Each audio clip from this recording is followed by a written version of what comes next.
할렐루야, 큐티 세미나에 오신 여러분들을 환영합니다. 저는 중학교 시절 셜록 홈즈의 영화를 아주 재미있게 본 기억이 있습니다.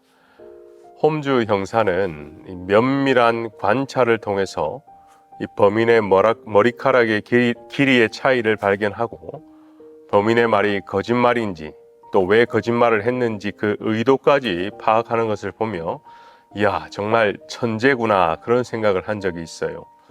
홈즈가 범인을 체포하면서 남긴 명언 중에 그저 보는 것과 관찰하는 것은 다르다, 아주 큰 차이가 있다라는 메시지였습니다. 여러분도 지금 화면을 보면서 지금 문 목사의 헤어스타일, 안경, 옷, 음성을 잘 파악하는 분들은 저 녹화를 새벽에 했을까, 점심때 했을까, 저녁에 했을까 정도 궁금증이 생길 것입니다. 그냥 매주 보는 사람이니 하고 흘려본 분들도 있을 거예요.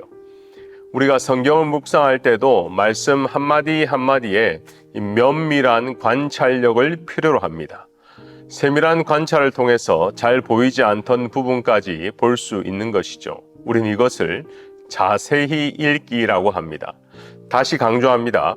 자세히 보기가 아니라, 자세히 눈으로 보기가 아니라 지금 저처럼 소리를 내어 자세히 읽기라고 하는 것이죠.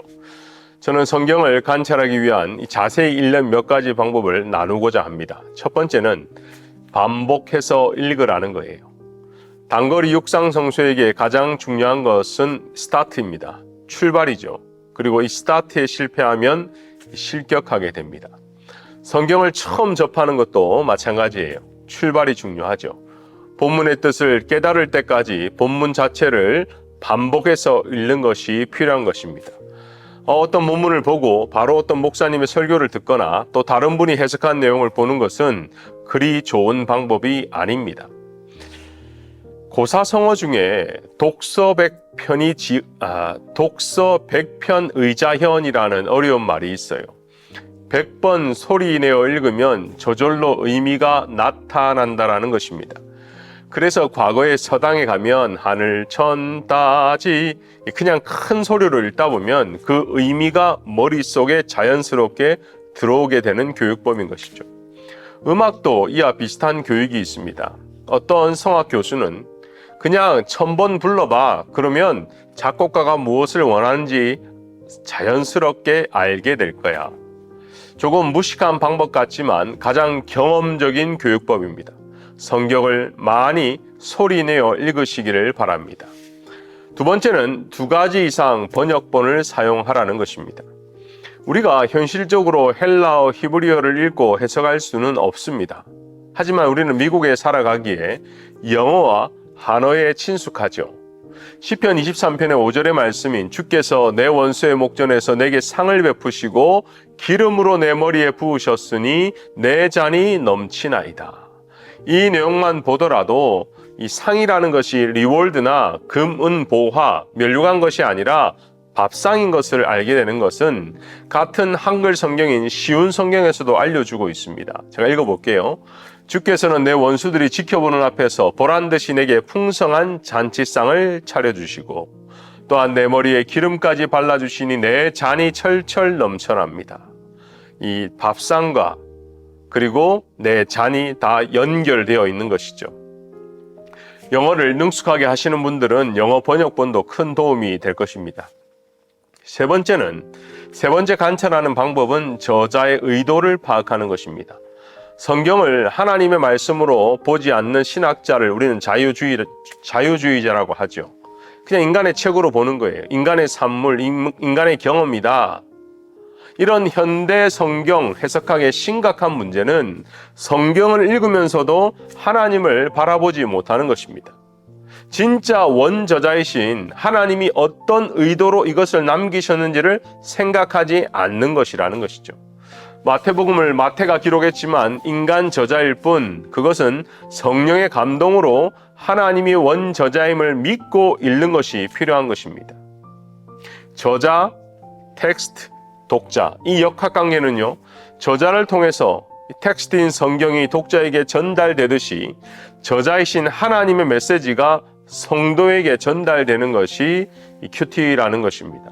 여러분 성경을 읽으실 때에 하나님이 이 책의 저자임을 믿고 읽으시기를 바랍니다.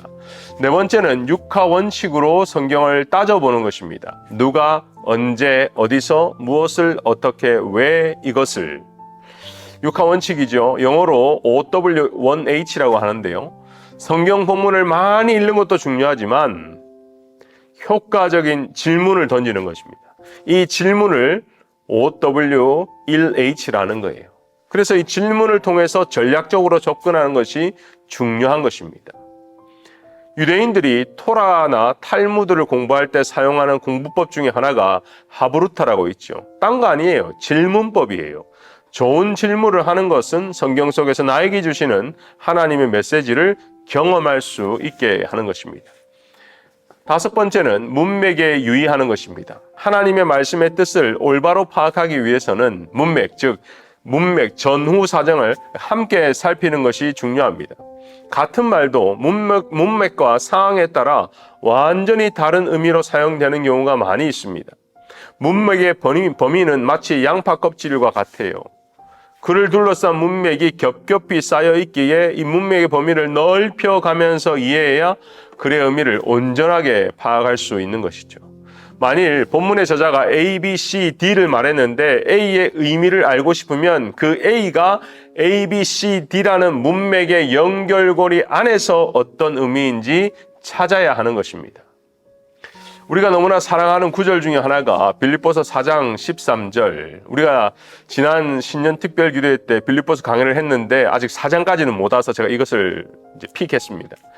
내게 능력 주시는 자 안에서 내가 모든 것을 할 수 있느니라. 아마 어떤 가정집에는 액자로도 걸려 있을 거예요. 근데 이걸 문맥을 무시하고 해석하면 내가 어떠한 상황 가운데서도 나는 뭐든지 할 수 있다. 성공주의, 만능주의로 오용될 수 있죠. 시험에도 합격할 수 있고 사업에도 성공할 수 있고 내 개인의 성취에 무조건 적용해 보는 것입니다. 그러나 이 구절을 앞뒤를 바라보면 바울은 굶주림과 풍요로움, 어떠한 상황에서 자족할 수 있는 힘, 이게 메인 포인트예요.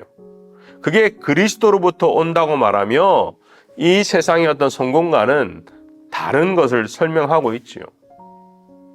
그러다 보니 우리 일상생활에서도 가짜 뉴스가 많은 것도 아마 이와 같은 것 같아요. 그냥 한 부분만 가지고 오는 거예요. 그리고 이게 문제다라고 하는 거예요. 여러분 성경을 읽으실 때 문맥을 살피면서 앞뒤가 어떻게 말을 했는지도 함께 보시기를 바랍니다. 마지막으로 이 문맥과 함께 문학 양식인 장르를 파악하는 것도 필요합니다. 예를 들면 누가복음을 살펴보면 복음서의 문맥 속에서 보는 것이 필요하죠. 베드로전서는 서신서의 장르 속에서 보는 것이 필요한 것입니다. 자, 그렇다면 오늘 본문인 베드로전서 1장을 제가 오늘 함께 했던 이 강의와 함께 나눠보았으면 좋겠습니다. 먼저 문맥의 유의해서 한번 읽어보겠습니다. 1장은요 총 3가지로 나눠지는데 처음에는 인사, 신자의 정체성, 서신서는 항상 인사로 시작합니다. 그러니까 이 서신서의 인사만 봐도 이게 바울의 글인지 이게 베드로의 글인지를 알 수 있는 것이죠. 자, 두 번째는요 제일 처음 하는 말이 중요합니다. 1장 3절부터 12절까지 구원의 소망과 그 영광이라는 것입니다. 근데 이걸로 끝이 나지 않고 실천적인 삶을 하는데 13절부터 25절 거룩한 삶의 실천이 필요하다는 것입니다. 그러니까 1장의 내용은 총 3가지인데 첫 번째는 인사. 누가 내 보낸, 그리고 처음 만나니까 인사가 필요하겠죠. 그리고 너희들에게 원하는 것이 무엇이냐? 구원의 소망과 그 영광에 대해서 얘기하지만 그것을 지금부터 실천할 수 있는데 그게 거룩한 삶의 실천이라는 것입니다. 자, 그러면 이 문맥상 연결의 핵심 단어는 무엇인가? 13절의 시작이 그러므로라고 시작합니다. 여러분 성경을 볼 때, 특히 서신서를 볼 때 그러므로라고 나오면 이제 중요한 메시지가 나오는구나 알 수 있는 거예요. 빌립보서 1장부터 2장은 교리라면 3장, 4장이 실천이고 에베소서도 1장부터 3장까지가 교리라면 4장부터 6장까지가 실천입니다. 근데 그걸 나누는 게 이 그러므로라는 단어입니다. 앞에 구원 교리를 기반으로 이제는 당신이 구원받은 사람으로서 어떻게 살 것이냐 이것이죠. 자, 그러면 오늘 이 베드로전서 1장에 반복되는 단어가 무엇인가를 한번 보실래요? 소망, 거룩, 구원이라는 이 세 가지 단어가 계속 반복되고 있습니다. 자, 그러면 우리가 고난 중에도 흔들리지 않는 믿음과 거룩한 삶을 붙들어주는 단어가 이 세 가지인 거예요.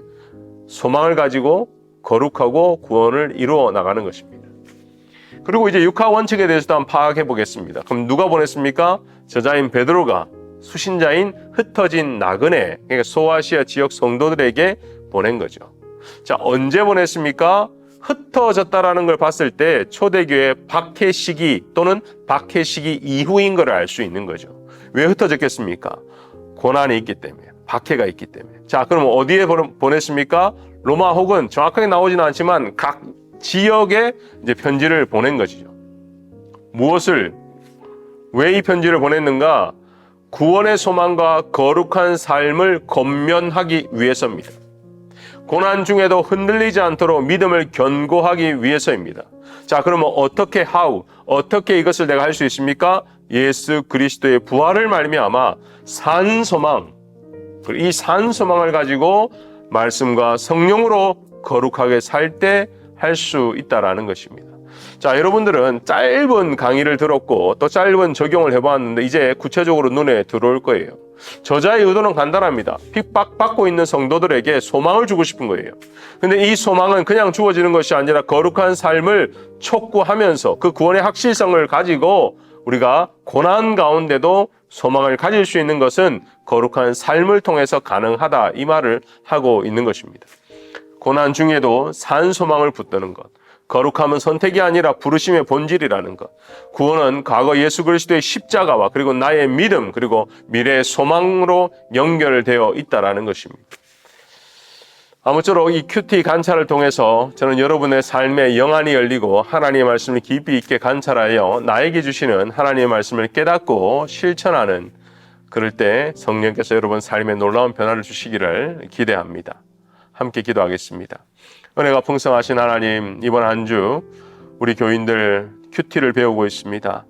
조용한 시간, 주님과의 시간을 가지게 하시고 오늘 배운 것처럼 성경을 반복해서 소리내어 읽고 또 여러 가지 번역본을 사용해서 읽고 또 저자의 의도를 파악하고 육하 원칙에 따라 효과적인 질문을 던져서 하나님의 말씀이 얼마나 깊이 있고 얼마나 가치 있는지를 날마다 경험하는 성도들 되게 하여 주옵소서.